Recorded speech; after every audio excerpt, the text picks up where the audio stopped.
Audio Jungle. Bullshit! Let's pretend for a moment we've entered a parallel universe, free of bullshit and full of bold solutions. That's what no bullshit marketing is all about.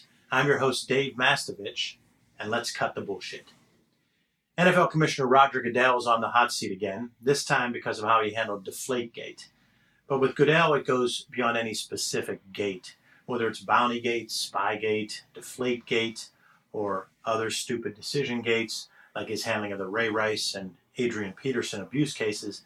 The common thread is the commissioner's flawed decision-making and lame communication. I call it Goodell syndrome, when an arrogant leader repeatedly fumbles both the big decision and communication of the why behind it. Unfortunately, similar stuff happens at many companies just without the public scrutiny. In a recent customer experience report, 82% said they left a company because of a poor customer experience. When our service is lacking, what do we tell the customer? When we miss an internal deadline or fail to hit a goal, what do we say to our boss? Some of the patent excuses are, quote, "We were crazy busy." He or she was a difficult customer. The crisis of the day happened and I had to take care of that. Sometimes legitimate roadblocks keep us from meeting deadlines or reaching our goals.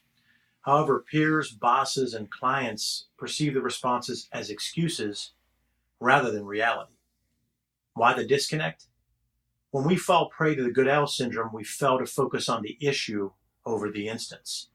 If internal and external customers are disappointed or you regularly miss deadlines, it doesn't matter what happened in the most recent instance. The issue is not delivering what you promise. You obviously need to fix the instance as soon as it happens, but you really need to concentrate on the issue, the reason why the problem occurred. Here's how. Define what went wrong from a process standpoint rather than just that instance. Develop an action plan to prevent the issue from happening again. Craft your message to explain what happened, why, and how you're fixing it. Communicate your message to key target audiences again and again. Use a mix of vehicles because telling your story one time in one way isn't enough. The next time you're asked why something didn't go as planned, don't fall prey to the Goodell syndrome. Take personal responsibility, focus on the issue, not the instance, and communicate a clear, transparent message to your key target audiences. Our guest today is Justin Mastrangelo.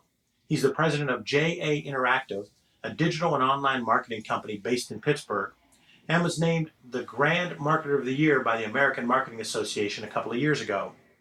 Justin, welcome to the show. Thanks for having me, Dave. It's good to be here. We're happy to have you. You've been finding creative solutions in mobile, digital, and online marketing for a lot of years. One of the things that I think you can bring some value to our audience is being a person who is very tech savvy, but what I like about your tech savvy is you break it down to easy terms. So you kind of do what we do for messaging, you do it with the technology. You'll explain to us, when you use this for your client, this is what's going to happen. So I'm excited to hear what your tool or tip is that you'd offer that would help our audience tell their story, craft their message, or communicate to internal and external target audiences. It could be something simple like, hey, use Google Trends to generate content ideas. Or it could be your favorite book, blog, or productivity resource. Or a tip on how they could approach their career. Whatever you think might help our listeners. So there's something I've been doing a lot with lately, not only for my clients but for our own business, is Facebook ads. And I know some people have tried them, and maybe you haven't tried them, but it feels to me like the early days of AdWords, where if you get the formula right, it starts to become too good to be true, to the point where your ads are paying for themselves and you're just buying and buying and buying. So my tip is, if you have a business, try to find something that you can sell on Facebook. And you would do that by going on their Facebook ads tool, figuring out how you cut up the audience, identifying that audience on there, seeing how big it is, and trying to figure out something you can sell to them on Facebook. Because right now, Facebook has a tremendous inventory of eyeballs. I mean, there's millions and millions upon millions of people using it every hour. So their cost per eyeball on Facebook right now is very effective still, even 2 years after I've been involved with it. So I would encourage you, if you're going to launch a new product or you're going to change your business, find out how you can fit Facebook ads. It's kind of like the new TV. Without too much trade secret giveaway, Sure. Can you give just a little example of how it helped JA Interactive? So with Join by Text, the product that I've been talking about, and not to just sound like I'm plugging it, but it's just a really good example. You got to eat your own dog food, and that's what we've done. So we wanted to sell to MailChimp users, and MailChimp users, next to Constant Contact, are the biggest email marketing. I mean, there's tons of people that use MailChimp. So we went on Facebook. We found out, okay, how many people on Facebook like MailChimp? And there's a lot. And from that, we could even then say how many of those manage their own Facebook page on MailChimp. So we could identify those who are running nonprofits and businesses and things like that. And then we crafted an ad that talked just to them. Hey, MailChimp users. And we were able to use the MailChimp logo because we're a MailChip partner. And we were able to put that in the graphic. And we ran that ad. And for several months, 4 or 5 months, I mean, it was just astronomical how much business we got from that ad. We tried some different things. We were optimizing where we sent them and things like that. But it felt like printing money for a while. It was like we'd run the ads, would get the clients, would just keep running more and more ads with the same money. So it was amazing. And that's because we had a narrow message, a decently narrow audience, that we could reach for the budget we had, and we had a product that they wanted, and it took off. It was awesome. Let's talk about that for a second. So I know a number of our listeners are B2B entrepreneurs, presidents or CEOs of smaller to mid-sized companies. If someone's a B2B company, just pick a space. It could be something like a headhunter or an accounting firm or something like that. How might they use the Facebook ads? Because I have some friends who I know would immediately get skittish about if I said, let's make sure we use these Facebook ads for you. Yeah, and the more relationship-based your business, the harder it can be to do that kind of thing. Join by Text is a $19 a month product. People sign up for it. They don't have to talk to anybody. But it is a B2B product, so we're not selling to soccer moms. We're selling to people who have businesses, soccer moms with businesses. So you can still do it. You just kind of want to think about what is your ask on Facebook. So if you're an accounting firm, to use that example, you're probably not going to ask on Facebook, hey, give us a call and let us help you manage your money. That's a big, big ask. But if you're an accounting firm and you want to do the tax businesses for nonprofits, I believe with Facebook ads right now, you could cut up and find people who are involved in nonprofits, who are managing nonprofits, and say, hey, we're doing a webinar. So you can advertise your webinar on Facebook. It's just a great way to reach people. That doesn't mean, like you said, though, you can always find exactly, especially in the B2B space, it can be a little more challenging. Although there's LinkedIn, which is basically Facebook for businesses. It can be more costly, but there you can say, all right, I want the marketing managers at accounting firms, and I want to show them this ad. So in both cases, it's kind of the same idea. Justin Mastrangelo, president of JA Interactive, with his tool or tip for us is the Facebook ads, tied in a little bit of LinkedIn. Justin, you've been involved quite a bit with the American Marketing Association here in Pittsburgh. You were recognized with a marketing award by them. Talk a little bit about your involvement here at the Pittsburgh branch of the American Marketing Association. Yeah, it's been a great group. I got involved when I set out on my own, when I started my business, as a way to network with other people in the business. So sometimes I'm finding business there, I'm helping people. Sometimes I'm helping people in other ways with their careers. But it's been a great network to build. I got involved, I'd say, with all these volunteer organizations, you can probably say the same. The more you get involved, the more you get out of it. So I got on the leadership team, served as president a few years ago, and so I really helped make the network strong. And I still talk to these people today, and I haven't been involved in the past couple of years. But so that's a second tip. You gave us a double tip, so our listeners should know that get involved with those associations. The more you give, the more you get. Yep, that's true. And for marketers out there, American Marketing Association has a branch in whatever market they're in, correct? They do, yeah. And you'll get more out of it serving on the leadership team. You'll build stronger relationships. People today still ask me about it, and I'll say, get involved and help out a little bit. If you just go to the events, you're going to hang around and you'll learn something from the speakers. But if you get involved and work with other people, you'll have fun and you'll build a stronger network. So. All right, so now it's time for you to keep calm and hit the bullseye. I'll ask you to choose between two marketing or messaging classics. You tell me which one you like more, but you only have a second or so to choose and hit the bullseye. Ready? I'm ready. Budweiser's Frogs or the Aflac Duck? The Aflac Duck. Nirvana or Pearl Jam? Nirvana. Got Milk or Can You Hear Me Now? Got Milk. Mark Cuban or Mark Zuckerberg? Mark Zuckerberg. Finger Licking Good or Think Outside the Bun? Think Outside the Bun. Peyton Manning or Tom Brady? Wow, that hurts. Peyton Manning. Scandal or House of Cards? I don't know those two. I guess House of Cards. All right. Progressive Flow or Jake from State Farm? Jake, Progressive Flow. Ooh. Yeah. He stammered, went back. I was thinking, Progressive Flow, yeah. And last, from a marketing campaign standpoint, email or texting? Well, I'm going to have to say texting there. I would sound, yeah. Those are good. Let's go back. All right. And you get your chance to kind of give us your reason behind. And they're all messaging related because even when we go to the sports guys, they're messaging related. So Budweiser's Frogs or the Aflac Duck, you chose the Aflac Duck. I mean, that just made the whole company. I don't think anybody would know who Aflac is without the duck. And we all would have known Budweiser with or without the frogs. It's good insight. Two bands from the 90s that were strong from a messaging standpoint, but different ways, Nirvana or Pearl Jam, and you chose Nirvana. When Nirvana started the movement, and I'd say Pearl Jam, came in, they were second, and they've lasted longer, obviously, but Nirvana was the start. Two classics, Got Milk or Can You Hear Me Now, and you chose Got Milk. I think the ultimate compliment for a brand message is when everybody else starts to use it, and think of how many got this, got that. I mean, it's just like, just do it. So yeah. Got Milk is timeless for that. Cuban or Zuckerberg, and you went with Zuckerberg. I find Cuban to be kind of that obnoxious entrepreneur. He kind of bothers me a little bit. I don't know that I'm a huge Mark Zuckerberg fan, although Facebook is pretty awesome. So Mark Zuckerberg. You chose Taco Bell over Kentucky Fried Chicken? I don't know why I picked that one, actually. I think I just haven't had Taco Bell in a while, so that just hit a note there. That's one of the things we're going to start doing for the guests. Whatever they pick, we'll have that delivered immediately. Oh, that's a great idea. Can I come back for that? Yeah. So two quarterbacks, both amazing on the field, but amazing in messaging. Think of Peyton Manning hosting Saturday Night Live, all the campaigns around him. The Tom Brady campaign's not as in your face as much as the Peyton Manning ads, but Tom Brady's also done some campaigns that drew a lot of interest, and you chose Peyton. It feels like, well, I don't really like either one of them because I'm a Pittsburgh Steelers fan. It feels like Peyton Manning's the better brander. He's the better person to have working for you. Tom Brady may be more the pretty face. Peyton Manning, he is pretty likable in commercials, as much as I don't like him.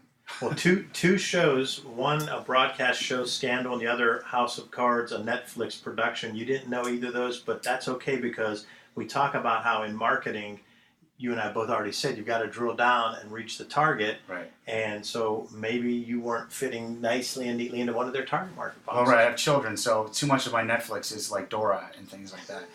But I know what House of Cards is. I think what Netflix is doing is awesome. I should have bought the stock a couple years ago, so that's why I picked that one. Tell us about your family, Justin. We didn't get into that. You have how many kids? I have 2 kids, 6 and 2.5, boy and girl.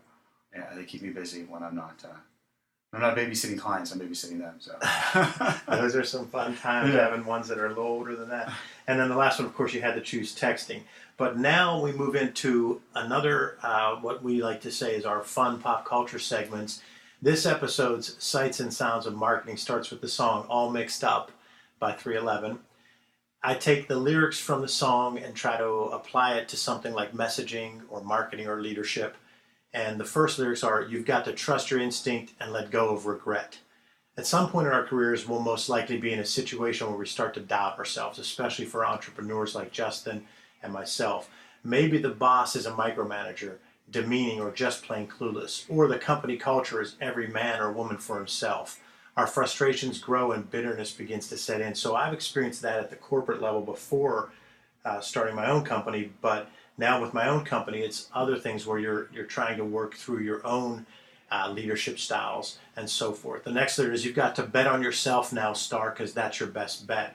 As tough as it may be, you need to stay confident. Go back to the basics. And Justin's touched on that today, how he went back to the basics on some of the things with his company to gain momentum from small successes. Trust yourself to make sound choices and stop focusing on what might have been, which we all have a natural tendency to do. The lyric is, no matter what may come to shine, the dream will always be mine. Your self-esteem and ultimately your productivity hinge on whether or not you believe in what you're doing and how you're getting it done. Be true to your core beliefs and values. You make me nervous, throat dry, my brain is empty, don't know why. Otherwise, self-doubt leads to nervousness, which leads to inaction, more mistakes, or both. Forget the naysayers because they don't mean a thing, because this is what style we bring. Naysayers will always be among us. You can strive to please them, but you probably won't. And even if you do, it's unlikely to make you happy. It's more important to realize you have to live with yourself and your decisions. All mixed up, you don't know what to do. Next thing you turn around and find the person is you. Yep, it's all about you. You choose what attitude to have. You decide on your goals or dreams. Bosses, peers, and subordinates definitely play a role, but your internal thoughts and self-esteem make more of an impact than anything else. Believe in yourself and take the actions necessary to create positive change. Justin, your thoughts about how we can avoid being all mixed up by staying positive and keeping an eye on the big picture. I think an easy thing to talk about is looking back at what you've accomplished. I think when you get stuck as an entrepreneur, you look back and say, all right, well, here's what I've done so far. And maybe I'm not where I want to be, or maybe I've hit a block. Maybe I've fallen back, but here's how much I've accomplished. I also heard an entrepreneur make a good example. They said, if you think about yourself on stage, 20 years from now, talking about your career, or your life, or your business, or whatever it might be, and whatever problem you're dealing with now, try to think about either, is it going to be something you're going to think about then, you're going to talk about then, is it a big problem? And if it is, what do you think you'll talk about the solution? I mean, how do you think you'll explain how you solve this problem? It kind of motivates you to think about the big idea. Think about the future. This is just one moment in time. You're going to solve this problem, you're going to learn from it, and someday you're going to talk about it. So don't get hung up in it. Don't get mixed up in it, I should say. I'm going to have to rewind this and write that down, because I'm guilty of that. And the 20-year thing is a great idea. The 10-year, 5-year, whatever it is. Right. I think that key point you made is we have this tendency to think that moment is so much bigger than it is.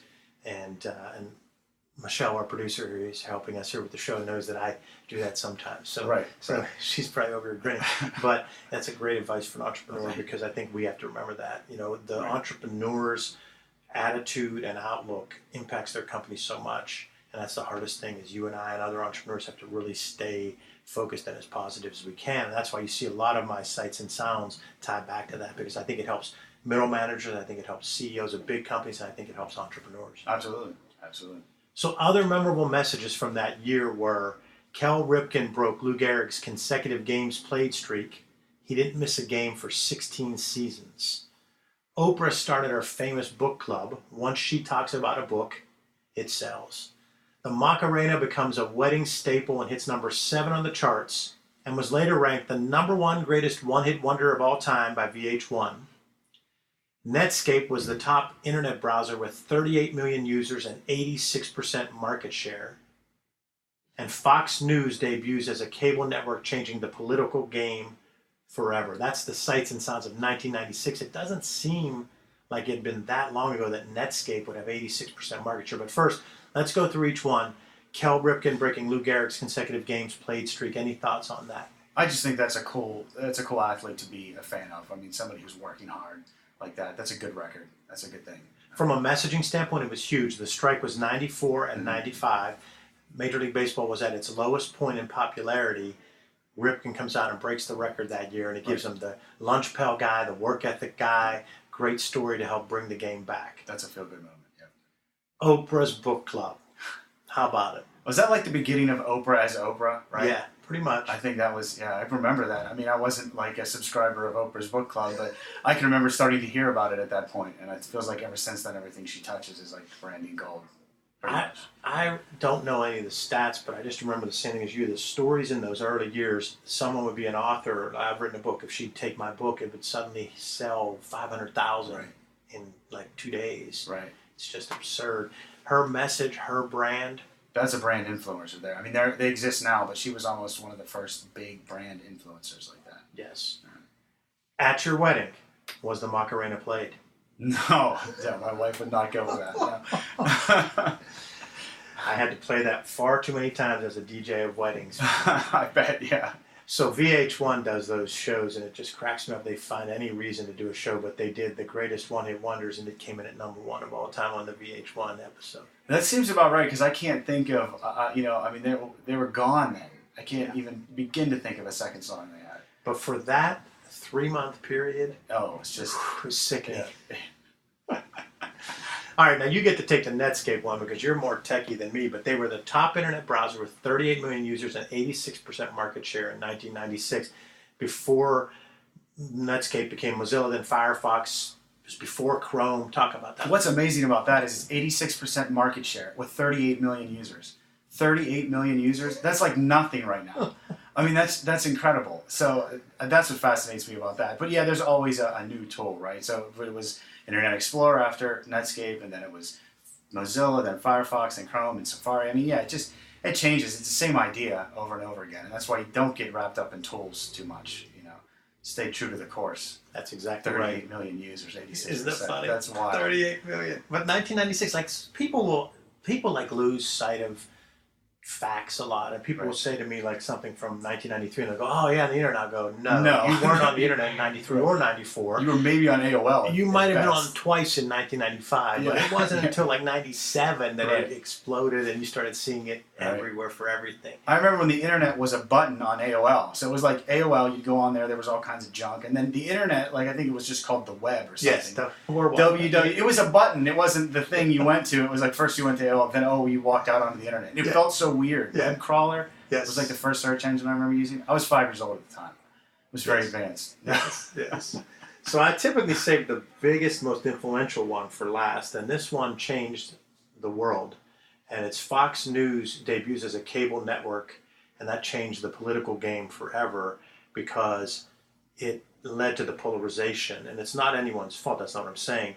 Fox built a quality brand, and then you saw MSNBC trying to build a brand. So then you have a polarization where if you don't want to hear an opposing view, you don't have to hear an opposing view in America. Right. So talk about your thoughts on Fox debuting as a cable network, Fox News. Yeah, and I mean it's not just Fox. It's you can surround yourself and just keep seeking out the same thing over and over again. So the internet's great; it lets everybody be a publisher, but it isn't great if all you do is just go and follow all the same thing and just keep reinforcing your own beliefs. Now, I've read some things recently where we think that's happening on the internet, but it's not actually happening as often as you think. So there really isn't an echo chamber, and I've noticed that in my own Facebook feed. While I seem to get more news from a certain viewpoint than others, I still am getting those other news stories, and now I make it a point to click and read on, to read them, because you do want to see other points of view. And even if you don't go completely that direction, completely take that point of view, it might change you to readjust your own a little bit. So you kind of have to be a little conscious of that. I love watching the entertainers of each of those networks. Bill O'Reilly, Rachel Maddow, they're good at what they do. Hannity, they're good at what they do. Rush Limbaugh, good at what he does. Bill Maher, good at what they do. They're good entertainers. Right. That's scary. Right. They really are good entertainers. They do a well-run show. They have bits. They really are. They're entertainers. Right. They are. That's what you need to remember. Right. They're entertainers. So Justin Mastrangelo of JA Interactive is our guest today, and I want to make sure you can tell our listeners how they can reach out to you if they'd like to learn more about what you do, whether it's a Twitter handle or a text maybe. Well, I'm on Twitter. JustinPGH is the Twitter handle. I'm on LinkedIn as well. Joined by Text is the product that I mentioned a few times. But I'm pretty active on Twitter. I put a lot of news up there. If you tweet at me, I will tweet back. Let's put it that way. I'd love to hear from people. I connect with people all the time just to talk. I'm not, like we talked before, I'm not the heavy salesperson. So if you have questions or anything, feel free to reach out. And you brought Periscope to our podcast. I did. I got a call in the middle of it, and it just shut down Periscope. So I'm going to put that in my feedback to them. But yeah, I think we should be Periscoping more, although I'm just not sure what yet. And now I'm looking over at my phone. It's just black and dead. It's just sitting there. It feels bad. Yeah, it feels like it just gave up on us. Justin, thanks for being here. Thank you. Thanks for having me. This was fun.